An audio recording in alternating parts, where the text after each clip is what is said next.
Bawat umaga, dito na naman tayo sa paboritong spot ng buong tropa ko. Mainit ang kape, malamig ang hangin, pero mas mainit ang tawanan natin.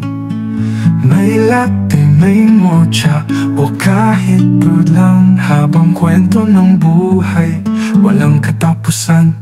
Sa Red Mook Brew Coffee Shop tayo. Dito ang saya, dito ang gulo.